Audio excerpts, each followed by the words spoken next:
Welcome back to Vintage Classic Solutions. I am your host, EJ Parker. Today we're talking about what caused the evolution in shapes in utilitarian bottles and in case gin bottles. These are both bottles from around the year 1780, give or take. This is a rum bottle found in Guyana, it's a country in northern South America, like a part of the Caribbean bottle.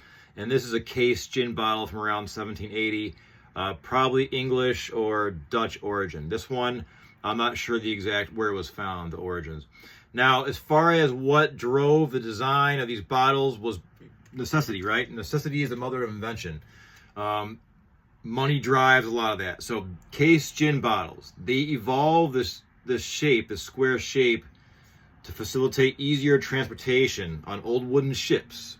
The Dutch and English were producing gin in the 17th and 18th century and spreading that across the world.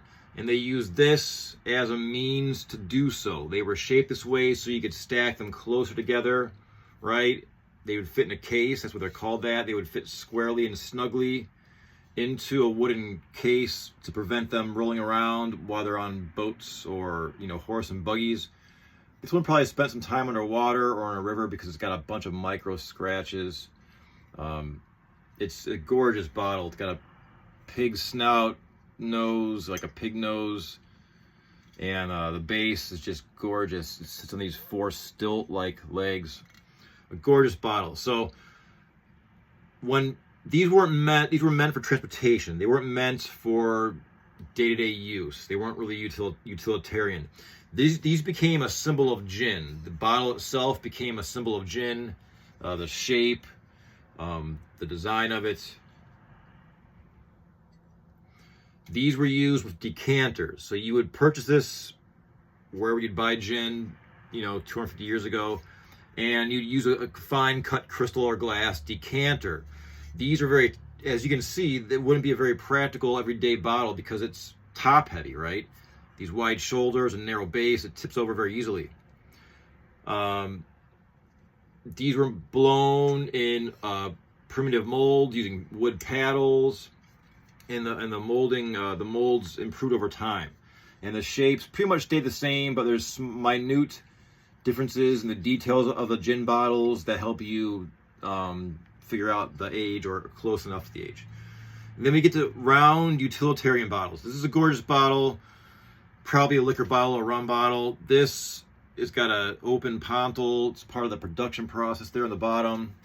This is almost non-transparent. This is found in river silt. I love this bottle. This bottle is, gosh, just an awesome aesthetic. I love it. I love it. Oh dear. So they evolved the shape because they're more practical. They would be used every day, reused, because bottles were way more precious 250 years ago than they are in 2024, right? So these bottles were reused until they broke. This one's made of a thick glass. The shape, they're easy to hold, right? They're bottom heavy, so day-to-day life, you have your precious medicine or oil or wine or whatever in there, it's less prone to tip over. It's bottom heavy. And then you move into stone jugs, stoneware jugs, and even bottles like this, which came around the same time, just very, squat, low center of gravity for, of course, utilitarian purposes. Gin bottles were made for transportation and commerce. Their shape was dictated by that, to fit as many, bottles into waste as less area as possible. These bottles were shaped for day-to-day use, used and reused. They could have been decanters or whatever, used and abused until they were broken. Glass is only dangerous when it's broken, just like your heart, right? So I hope your heart has fallen in love with these antique glass bottles from the late 1700s. I adore these bottles. I love learning about them. It's a lifelong journey to learn about these things, and I love sharing that with you. So, as always, thanks for checking in.